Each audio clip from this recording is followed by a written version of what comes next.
Amém. Queridos, hoje nós iremos meditar acerca de mais uma verdade, de mais uma frase dita por Jesus Cristo. E eu quero convidar a igreja a ficar em pé nesse instante, para que possamos ler juntos o Evangelho que nos apresenta o poder de Jesus sobre a vida e a morte. Eu me refiro ao Evangelho de João, capítulo 11, a partir do verso 17, que nos fala assim. Abra sua Bíblia, Evangelho de João, capítulo 11, a partir do verso 17. Ao chegar, Jesus verificou que Lázaro já estava no sepulcro havia 4 dias. Betânia distava cerca de 3 quilômetros de Jerusalém. E muitos judeus tinham ido visitar Marta e Maria para confortá-las pela perda do irmão. Quando Marta ouviu que Jesus estava chegando, foi encontrá-lo, mas Maria ficou em casa. Disse Marta a Jesus: Senhor, se estivesse aqui, meu irmão não teria morrido. Mas sei que, mesmo agora, Deus te dará tudo o que pedires. Disse-lhe Jesus: o seu irmão vai ressuscitar. Marta respondeu: eu sei que ele vai ressuscitar na ressurreição, no último dia. Disse-lhe Jesus: eu sou a ressurreição e a vida. Aquele que crê em mim, ainda que morra, viverá. E quem vive e crê em mim, não morrerá eternamente. Você crê nisso? Ela lhe respondeu: sim, Senhor. Eu tenho crido que tu és o Cristo, o Filho de Deus que devia vir ao mundo. E depois de dizer isso, foi para casa. E chamando à parte Maria, disse-lhe: o mestre está aqui e está chamando você. Ao ouvir isso, Maria levantou-se depressa e foi ao encontro dele. Jesus ainda não tinha entrado no povoado, mas estava no lugar onde Marta o encontrara. Quando notaram que ela se levantou depressa e saiu, os judeus que a estavam confortando em casa seguiram-na, supondo que ela ia ao sepulcro para ali chorar. Chegando ao lugar onde Jesus estava e vendo-o, Maria prostrou-se aos seus pés e disse: Senhor, se estivesses aqui, meu irmão não teria morrido. Ao ver chorando Maria e os judeus que a acompanhavam, Jesus agitou-se no espírito e perturbou-se. Onde o colocaram? Perguntou ele. Vem e vê, Senhor. Responderam eles. Jesus chorou. Então os judeus disseram: vejam como ele o amava. Mas alguns deles disseram: ele que abriu os olhos do cego, não poderia ter impedido que este homem morresse? Jesus, outra vez, profundamente comovido, foi até o sepulcro. Era uma gruta com uma pedra colocada à entrada. Tirem a pedra, disse ele. Disse Marta, irmã do morto: Senhor, ele já cheira mal, pois já faz 4 dias. Disse-lhe Jesus: não lhe falei que, se você cresce, veria a glória de Deus? Então tiraram a pedra.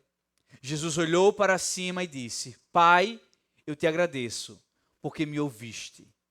Eu sabia que sempre que me ouves, mas disse isso por causa do povo que está aqui, para que creia que tu me enviaste. Depois de dizer isso, Jesus bradou em alta voz: Lázaro, venha para fora.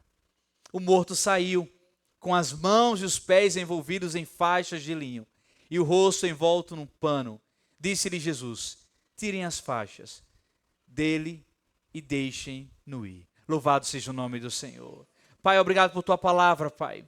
Senhor, em nome de Jesus, vem ministrar vida aos nossos corações, Pai. Tu és a ressurreição e a vida.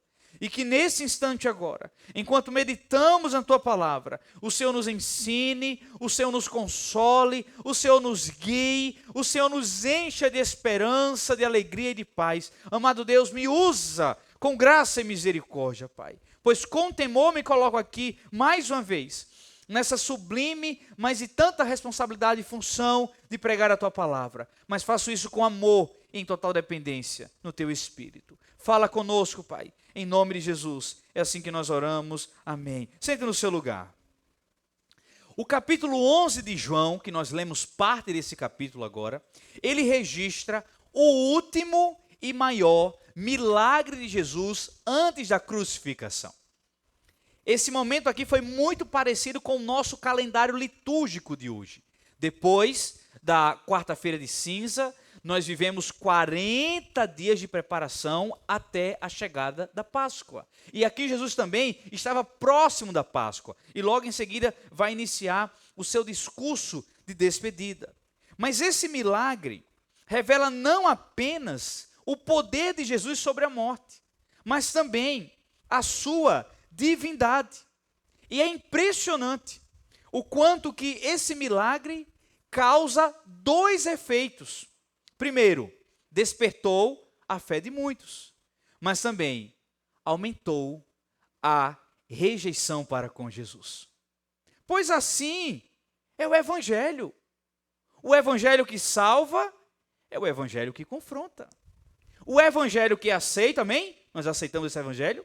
É o Evangelho hoje rejeitado por muitos.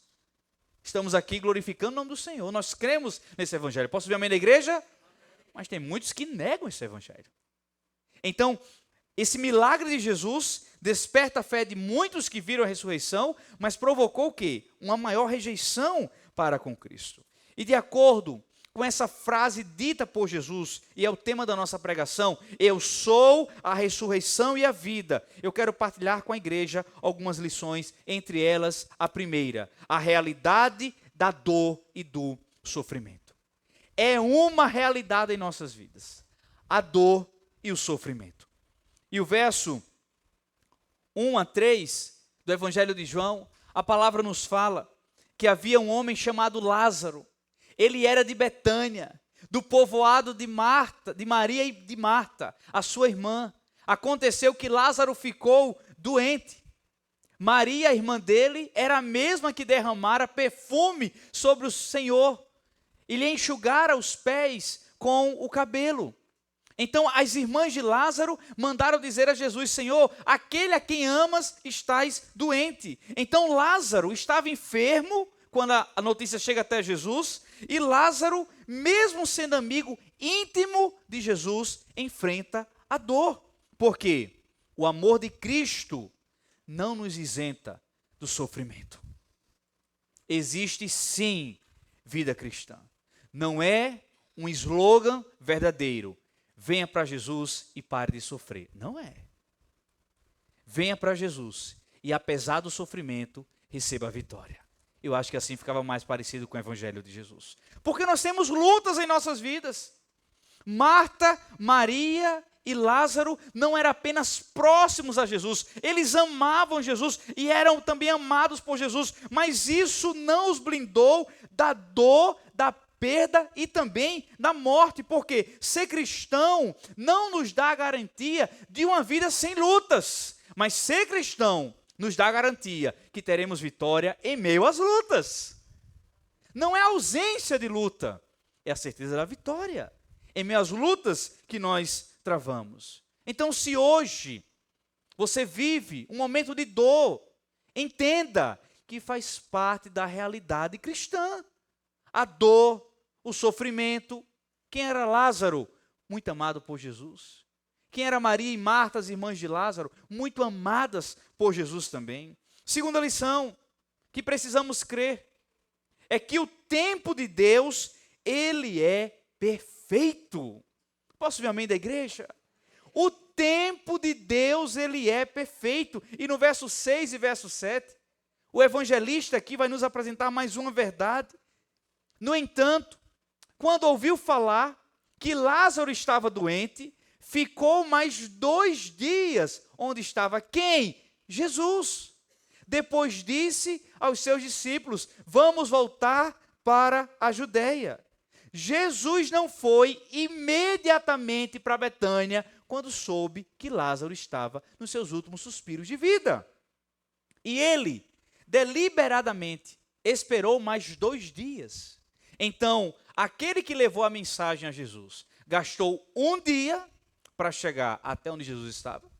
Jesus esperou mais 2 dias onde ele estava e precisou de mais um dia para fazer o percurso até Betânia. Por isso Jesus chega 4 dias depois de Lázaro ter morrido. A demora de Jesus não foi descaso, porque foi proposital. Tudo que Deus faz é com propósito. Se Deus não te respondeu hoje, não é descaso com você. Se Deus ainda não deu aquela resposta que você aguarda, não é descaso com você. Se Deus não resolveu ainda aquela pendência na tua vida que você tem clamado, tem pedido, não é descaso com você. Há um propósito. Deus está agindo. Deus está fazendo. Havia uma crença rabínica que até o 3º dia, qualquer morto poderia se ressuscitar por algum agente. Talvez sofreu um mal súbito, mas depois voltou à vida. Mas no 4º dia, só Deus tinha poder para ressuscitar. E muitos que sabiam dessa crença estavam ali, vendo aquele cenário, vendo Lázaro já sepultado, vendo as suas irmãs presentes, ouvindo de Maria o desespero. Mas Jesus já tem 4 dias, já está cheirando mal. Mas naquele instante, no 4º dia, Jesus confronta essa crença e mostra que ele é Deus. A demora, e eu vou falar essa palavra com muita cautela para que possamos entender na língua portuguesa, porque nem é uma palavra que se adequa a Deus. Mas a demora em Deus agir não é descaso, é propósito. É propósito do Senhor. Por quê? Quando tudo parece tarde demais, já fazia 4 dias. Jesus chega na hora certa. Jesus chega no momento certo. Terceira lição, a fé confrontada pela realidade. Muitas vezes a realidade vai ser uma, mas a nossa fé, ela não é conduzida pela realidade, como nós oramos aqui. Nós não precisamos ver para crer, mas quem crê vai ver. Então eu e você não precisamos ver para crer. A gente crê que Deus tem poder, na certeza que nós iremos ver. Quando Jesus chega, Marta e Maria estavam totalmente enlutadas, tristes, em uma realidade de muita dor. E o verso 21, nós iremos ler novamente, quando diz: disse Marta a Jesus, Senhor, vamos ler juntos? Se estivesses aqui, meu irmão não teria morrido. O que era a realidade para aquela mulher? Jesus se atrasou. O que era a realidade para aquela mulher? É tarde demais. Ele era para ter chegado 4 dias atrás. Ele era para ter chegado quando meu irmão estava caindo os batimentos cardíacos por minuto, mas ainda tinha vida. Chegar agora, o túmulo fechado, ele já embalsamado lá dentro, é tarde demais. Isso nos ensina. Igreja, aprenda. Não abra um diálogo com Deus sobre tempo. Você não vai compreender o tempo de Deus. Não questione o Senhor sobre tempo. Por quê? Como é o nosso tempo? Nós lembramos de um passado recente.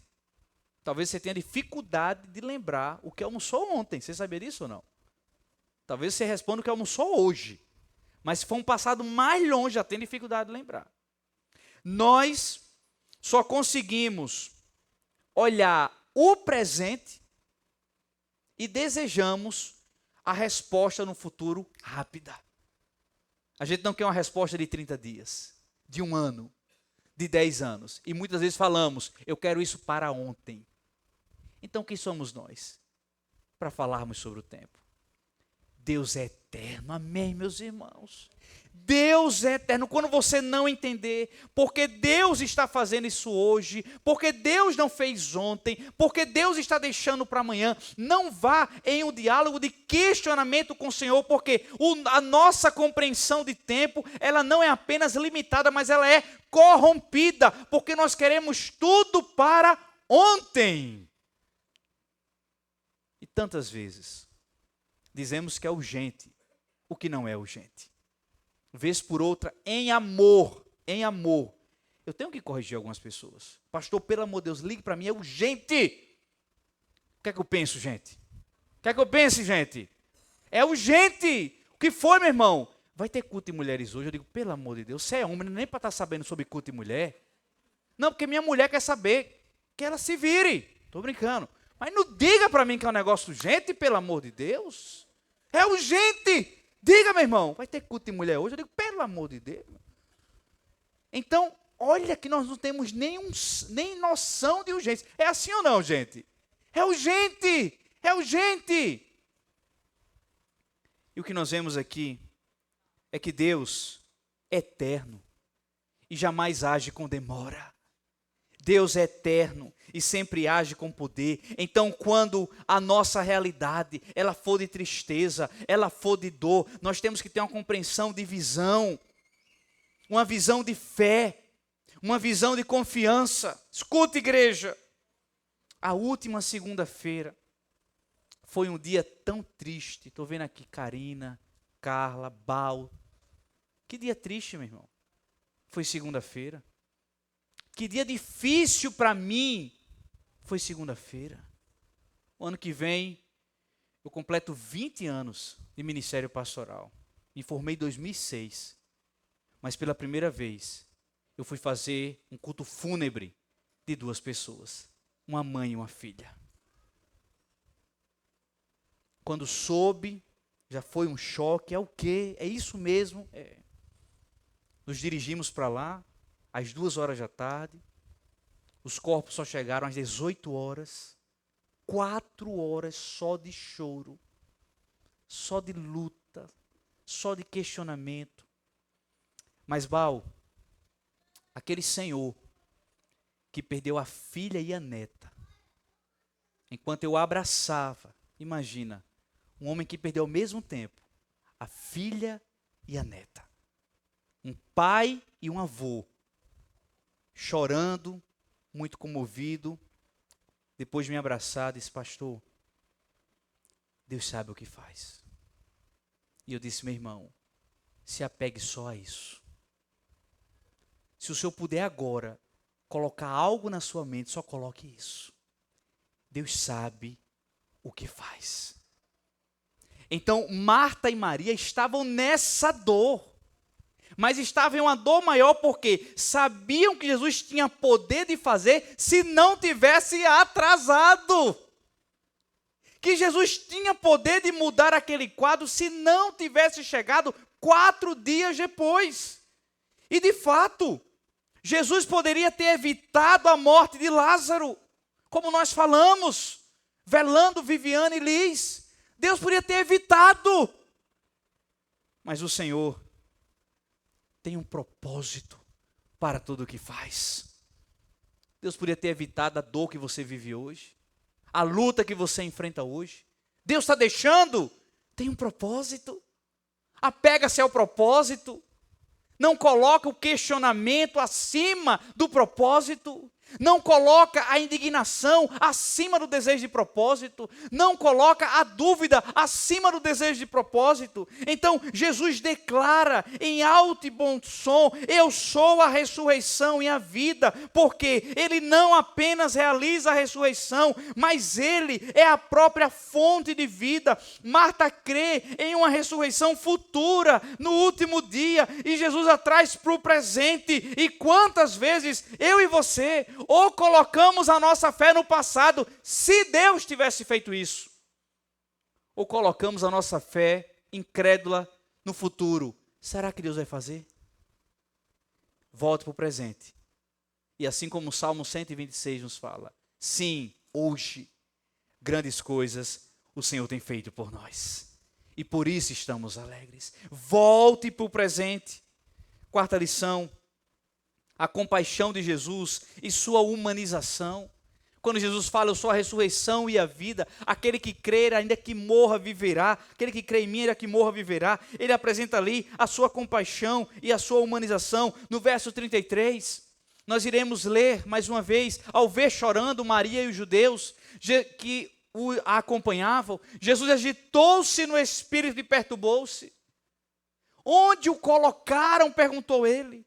Vem ver, Senhor, responderam eles. E Jesus o quê? Chora. Um versículo tão curtinho, João 11:35. Jesus chorou, mas tão grandioso, porque revela a grandeza do amor que Jesus tem por você. Você está chorando? Jesus chora com você. Está doendo? Jesus sabe o que é dor. Jesus se comove profundamente e chora naquele momento. E ele chora com Marta e Maria, que eram próximas, mas chora com os desconhecidos. Ele não conhecia todos ali, mas ao ver o choro, eles choram. E o choro de Jesus revela que Deus se importa com as nossas dores. A empatia de Cristo não diminui, apenas cada vez mais aumenta em nossas vidas. Então você serve a um Deus que chora com você. O teu Salvador chora com você. Ele enviou a terceira pessoa da Trindade, o Espírito Santo, para enxugar as nossas lágrimas. Amém, meus irmãos? Esse é o nosso Jesus. Quinta lição do texto. Todo milagre revela a glória de Deus. Você quer milagre para quê? Para te fazer bem? Esse não é o motivo do milagre. Você quer milagre para quê? Para se livrar de uma dor? Esse não é o motivo do milagre. Se eu quero milagre para quê? Para prosperar? Esse não é o motivo do milagre. Queira o milagre para ver a glória de Deus. Cura, Senhor, para a tua glória. Restaura, Senhor, para a tua glória. Restitui, Senhor, para a tua glória. Para a glória do Senhor. Jesus se aproxima do túmulo e ordena que removam a pedra. Marta hesita por causa do mau cheiro, mas Jesus responde: se você crê, você verá a glória de Deus. Então Jesus ora ao Pai, não por necessidade, mas para que todos saibam que Ele só age em conformidade com o Pai. Assim precisamos sermos nós. Agimos em conformidade com o nosso Deus, e a ordem é dada por Cristo: Lázaro, venha para fora. O que está morto em tua vida hoje? Tua vida espiritual? Escute Jesus falar: Lázaro, vem para fora. O que está morto hoje em você? Teus relacionamentos, teu casamento, o que está morto hoje em você? Jesus tem poder para dar uma ordem de vida. Quantos querem receber a ordem de vida do Senhor? Tome posse em nome de Jesus. A ordem de vida do Senhor. Então não desista. Volte a acreditar. Volte a confiar. Volte a crer no milagre. Volte a ouvir a voz de Jesus, porque a ressurreição de um morto é um milagre muito magnífico, porque ele revela o poder do Senhor. Sexta e última lição. Pasmem. Houveram reações distintas àquele milagre. Sexto e último ponto. As reações ao milagre, versos 45 e 46, e a gente finaliza. A Bíblia vai nos falar, muitos dos judeus que tinham ido visitar Maria, vendo o que Jesus fizera, creram nele. Amém. No entanto, alguns deles foram contar aos fariseus o que Jesus tinha feito. Foram difamar Jesus. Foram dizer que Jesus era um falso profeta. Foram dizer que de fato Jesus tem que ser expulso daquele povo. Jesus tem que ser condenado. Muitos creram. E quem crê, vê que o milagre gerou fé viva em seu coração. Outros correram para denunciar Jesus, porque o mesmo milagre provocou em outros incredulidade. Quem é você hoje? diante de tudo que Deus está fazendo na tua vida. Você vê o que Deus está fazendo e eu quero contar aqui um milagre poderosíssimo que Deus está fazendo hoje. Está nos dando vida. Você está fazendo o quê com a vida que você tem hoje? Está dizendo, aleluia, eu quero aumentar a minha fé. Eu quero mudar meu coração. Eu quero transformar a minha visão. Ou você tem sido incrédulo e não tem compreendido na dinâmica do poder do milagre do Senhor? Eu concluo dizendo que a ressurreição de Lázaro aponta para a própria morte e ressurreição de Jesus Cristo. Ele venceu a morte não só por causa de Lázaro, mas por todos nós. O Jesus que disse, Lázaro, vem para fora.